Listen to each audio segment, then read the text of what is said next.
a geometry class. I'm going to explain something to him because I'm sure he's never learned it. I know math. Geometry wasn't my strongest suit, which is funny to me. Well, it isn't.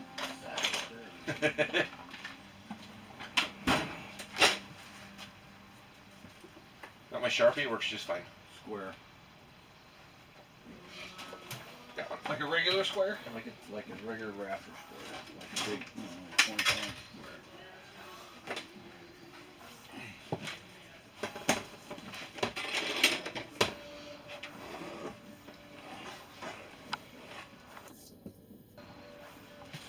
Center line. Okay. Okay, right now you know it's going to need board. Okay. You hit the nail on that. Only because they tore it apart, we could have just left it together. Hear that? Barely. I'm deaf. Well, run your nail on that. Right here. Yeah, that lip right there on the edge. Yep. So, it doesn't matter. You're going to have to punch it. Okay. So that's number one, you know that. I'm just making a list of things that you're telling us we need to do. Let me have this from No, I'm not going to get a piece of paper out. No, you're not. Just get a piece of paper out. Write it down. Take your shirt off and turn around. Right on your back. Okay. Okay, now, to get this deck straight, you have to measure this. Because it's the cam straight, the crank straight, then you're going to measure to make sure the cylinders are straight. Right. Okay. See what I'm saying? Yep. Okay. So then once you get that done, so now you're square here, square here, square here. Okay. You're not going to hone them. You're just going to get them cut. Now you do your deck. Make sure it's flat. Because why? Why are you going to do your deck now and not do it first? Guess I don't know why that would matter. Because you can't, if you don't have this centered up, how's this going to be square with this? That makes sense. So once that's square and those are square, then you'll do this because Everything's square now. yeah, okay. So it's just following the steps essentially. Right. Okay. Anyway, when you get your valve seats ground and your valves, well, then you can put them all in.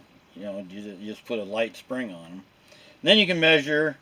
You got to get if you're going to get really technical, you get what's called a Barrett gauge, and you put how many cc's are in the combustion chamber. You have a plate that goes over it, and you put your fluid in there, and you measure how many cc's, and then you measure each cylinder. And then you match them all. And then you match them all. That would be how you start to learn your compression too. You'd be able to what? Just like take a little bit extra out here or there, whatever, if you need to make them all equal. Well, there's two different ways you can do this. One is you can move the valves,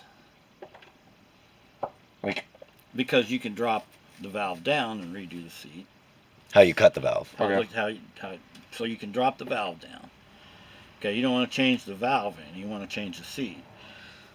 And you end up with the back side of that is now, if you do that, then when you get on this side, then you have to make up the difference on your spring, because now you need to, with the valve in the seat, now you need to measure with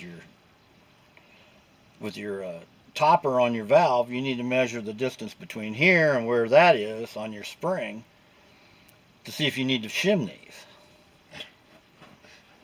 Okay. I don't think that we're going to go that technical on the heads, though. Well, then if you're not going to go that technical, then you don't need to worry about it. That'll be on James's motor, probably, not this one. So but most motors do that. Most of the race motors that we tear down all have shims because they've cut or done something to the heads. Because you got to have the spring pressure's got to be the same. Yeah. And the only way you can get the spring pressure the same is to shim it. Yeah.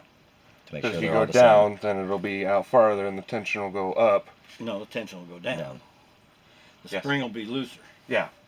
So you need to add a shim to get the tension back up. But they make a tool that you can put in there. You just, instead of having the spring in there, you put the valve in, put this tool, put the retainer in the keepers, and then you can twist it. It'll tell you the exact length. Okay. And you would do that to every single one. And whether it's a race motor or not, I'd probably still do it on a stock motor just because it's going to be different. Oh, okay. Maybe we'll do it then. I mean, I always did it when I worked at the machine shop. Okay. Just because it just makes sense. All right. It's silly not to. Okay. And then if you're going to put perfect circle seals on, where you're going to, which I would recommend, you're going to have to turn this down so it'll at least touch them up. So They make a tool for that you'd put in like a mill or. You just put it in a air drill, and just hit it, or a drill press. Yep. Then they just slide right on. Because that's another thing you're going to want on it. It's perfect. So you're not going to want the old fucking O-ring shit or the umbrellas. He's talking about the valve seals. Okay. Keeps the oil down when the valve's sliding. Which basically just rubbing. fell apart in Nick's hands yesterday. Yeah, I mean, you can get into a whole bunch of shit here. You know, some guys say take out the old. You know, you don't have valve guides. They're all cast iron, so they bore these out, put silicone bronze guides in them, so that they'll hold oil better. So you don't have any guide sticking. But again, you're not building a race motor. How many miles is this thing gonna see in a year? 5, maybe. Good guys in a car show or two. Yeah, well, that's what I'm saying. Yeah.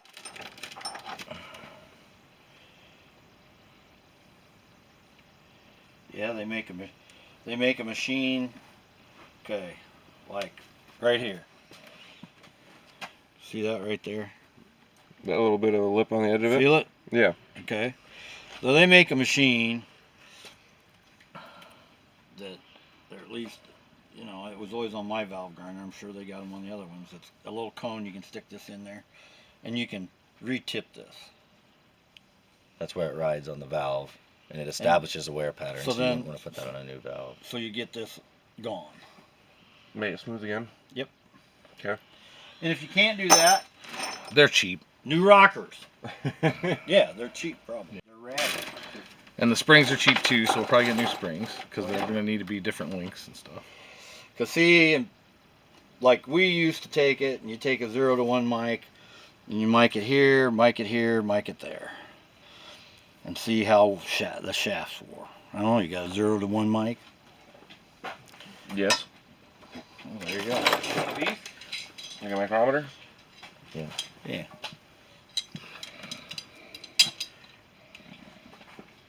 Don't know if it's accurate.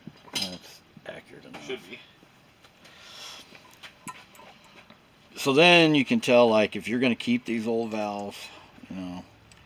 Probably not, because Dad says no. You know, you can do it.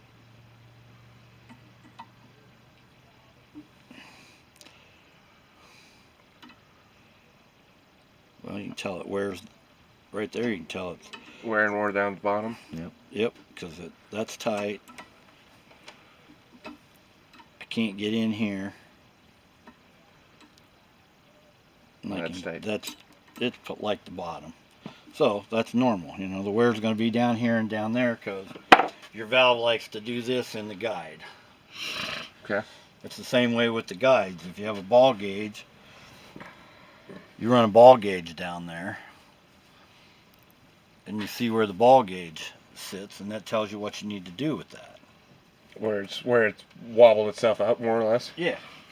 Which, you know, that's another thing that they'll do when they do the heads is check those guides, and they may then you get into the how much money do I want to spend? Yeah. Because then you put the bronze guides in, or you just, if you can get away with it, you just knurl them. Which all a knurl is it's a spiral tool. It's got a pilot on the end, and it's a spiral tool, and it basically threads that out, but it just expands the metal in there. And so then you knurl it, and then once you knurl it, then you have a valve reamer, and you run the reamer through to put it back to a stock, so it's no more wobble. Yeah. There's a lot more to We this probably than you won't, think about. we probably won't even get into all that. I was gonna say, I We'll mean, be in $4,000 a machine work in a hurry. I'm hoping we don't have to do any head work. Well, we're Well, gonna have to do some head work. Yeah. You know, I Well, mean, at least at the very least, deck them and do a valve job. I mean, well, but if you're gonna do a valve job, you're gonna have to check the guide. So well, yeah. this is kind of nasty, all this rust, but many of the lobes, all the lobes look good. That one feels nasty. I mean, you can polish it up; it'd probably be okay. I don't know. I mean, you're not building a hot rod. You won't know that Depending till on how much we gotta go over on this. you won't know till all machine work. Do you know how much room? I know Jeff will probably know. Do you know how much room you usually get out of these cylinders? I don't know how much till you hit. The Probably bottom. 60. Yeah, they're pretty thick. All the old ones are usually 60,000. Yeah, there's a lot of material there. So if we get it back, do I need to put anything in the cylinder? Any? Well, There's a sitting lot here. of cylinder wall there. Well, it should coat it at the machine shop. They got a spray shit, Okay. anti-rust shit they spray on it. All right. That or WD-40. I was gonna say I run them through there, put them in a big engine bag, and just soak the fucker in WD-40 and zip tie it shut. There you go. Same thing. All right. All right, I'm out of here. All right. I'm off to my next journey.